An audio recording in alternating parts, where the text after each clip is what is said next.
안녕하세요. 저희는 세이지 약국 4차 실습생 정세희, 정지윤입니다. 오늘은 콧물과 코막힘 약에 대해 설명드리겠습니다. 감기나 비염에 가장 흔히 나타나는 증상은 바로 콧물과 코막힘이죠. 특히 요즘에는 알레르기 비염으로 약국에 찾아오시는 환자들이 많으신데요. 약국에 가면 너무 많은 제품이 있어서 헷갈릴 수 있습니다. 오늘은 콧물과 코막힘에 어떤 약을 써야 효과적인지 정리해 볼게요. 목차는 다음과 같습니다. 먼저 코막힘 약과 콧물 약의 차이점에 대해 설명드리겠습니다.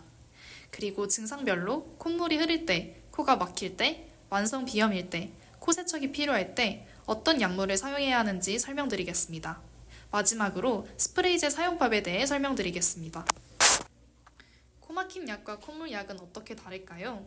콧물 약으로는 항히스타민제를 주로 쓰고 알레르기성 비염이나 감기 초기 콧물에 사용합니다. 코막힘 약으로는 혈관 수축제를 주로 쓰고 이는 코 점막의 붓기를 줄여 숨쉬기 편하게 합니다. 콧물과 코막힘이 동시에 있다면 두 가지 성분이 섞인 복합제를 드시면 됩니다. 예시로는 콜데원과 판콜A가 있습니다. 그럼 이제 본격적으로 각 상황별 효과적인 약을 알아보겠습니다. 첫 번째 증상, 콧물이 줄줄 흐른다면 어떤 약물을 사용해야 할까요? 항히스타민제와 항콜린제가 있습니다. 먼저 항히스타민제는 H1 수용체를 차단해서 혈관을 확장시키고 점액 분비를 억제합니다. 맑은 콧물뿐 아니라 재채기와 눈 가려움증 등이 동반된 알레르기 증상이 있을 때 효과적입니다. 코막힘에는 효과가 적습니다. 그리고 항콜린제는 부교감 신경의 무스카린 수용체를 차단해서 점액 분비를 감소시키고 콧물 생성을 억제합니다. 물처럼 흐르는 콧물에 쓰이는데요. 코막힘 개선 효과는 없습니다. 주로 항히스타민제가 잘 듣지 않는 경우에 사용합니다. 단, 코가 건조해지고 코피가 나는 부작용이 있을 수도 있습니다. 항콜린제는 전문 의약품으로 약국에서 구매하기 어렵기 때문에 항히스타민제의 예시에 대해서 더 알아보겠습니다. 1세대 항히스타민제는 졸림과 입마름 부작용이 있습니다.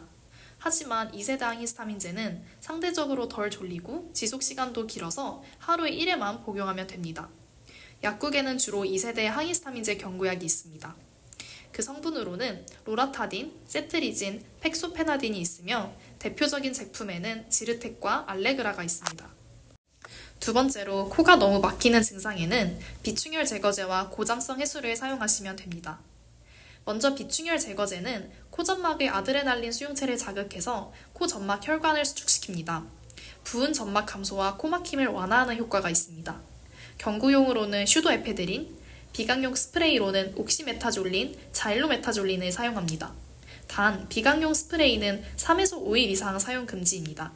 장기 사용 시 오히려 점막 부종이 심해지는 약물성 비염이 유발될 수 있습니다. 고장성 해수는 점막을 세척해주고 삼투압을 이용해서 점막의 수분을 끌어내 붓기 완화에 도움이 됩니다. 안전하며 자연 유래 성분이고 의존성과 부작용이 적은 장점이 있습니다. 단, 고장성은 자극감이 심하게 느껴지는 사람이 있을 수 있습니다. 이 내용은 뒤에서 더 설명드리겠습니다. 세 번째 증상으로 만성 비염이라면 비강용 코르티코스테로이드를 사용하시면 됩니다. 인터류킨4, 인터류킨5, 히스타민 등 염증 매개 물질의 분비를 감소시켜 염증을 근본적으로 억제해줍니다. 비염 약물 중에서 가장 효과적인 약입니다. 단, 전문의약품이라 처방이 필요하며 꾸준히 사용해야 효과가 있습니다. 플루티카손, 모메타손, 부데소나이드 등의 성분이 있습니다.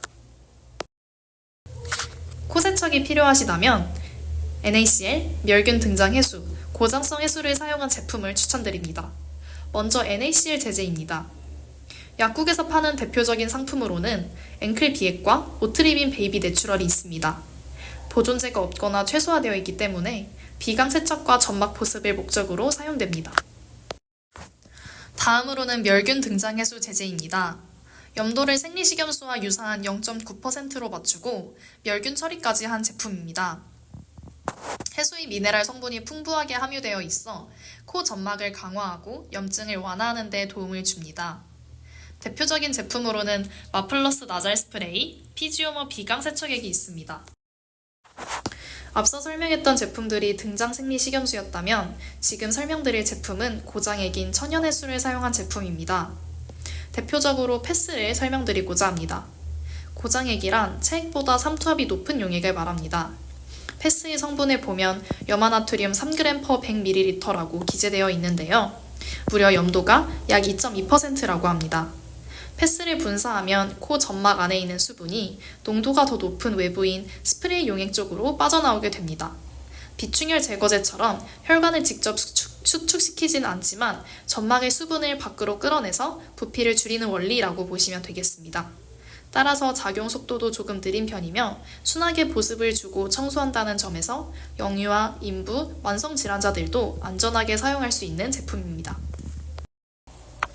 콧물 코막힘 약의 제형은 크게 경구제와 스프레이제로 나뉘는데요. 스프레이제의 사용법에 대해서 알아보겠습니다. 스프레이제를 뿌리기 전에 코가 꽉 막혀있는 상태라면 스프레이 분무액이 코 안쪽으로 잘 전달되지 않아서 효과가 없을 수 있습니다. 일어나서 호흡을 편안하게 해주시고 코를 가볍게 풀어서 코 안에 분비물을 제거해주세요. 다음으로 스프레이제를 가볍게 흔들어주세요. 고개를 가볍게 숙이시고 반대쪽 코를 막고 스프레이제 노즐 끝을 코 안쪽으로 넣어주세요. 이때 노즐이 안쪽에서 바깥의 방향으로 향하게 해주세요. 다음 숨을 참고 2회 정도 분사해주세요. 그리고 노즐을 뺀 후 5초 정도 호흡을 멈춰주세요. 반대쪽도 동일하게 분사해주세요. 마지막 단계로는 사용 후에 노즐을 깨끗한 티슈로 닦고 닫아주시면 되겠습니다. 여기서 비충혈 제거제 성분이 포함된 스프레이제는 뿌리자마자 바로 효과가 나타나지만 스테로이드성 성분이 포함된 스프레이제는 뿌린 후 3에서 4일 후에 효과가 나타난다는 사실 잊지 말아주세요. 콧물약, 코막힘 약을 고를 때도 이렇게 다양한 기준이 있다는 사실 놀랍지 않으신가요? 성분과 기전, 제형까지 한 번에 정리하는 시간을 가져봤는데 어떠셨나요? 증상에 따라 약을 제대로 고르면 효과도 빠르고 부작용도 줄일 수 있습니다. 저희는 다음에 더 유익한 주제로 찾아올게요. 감사합니다.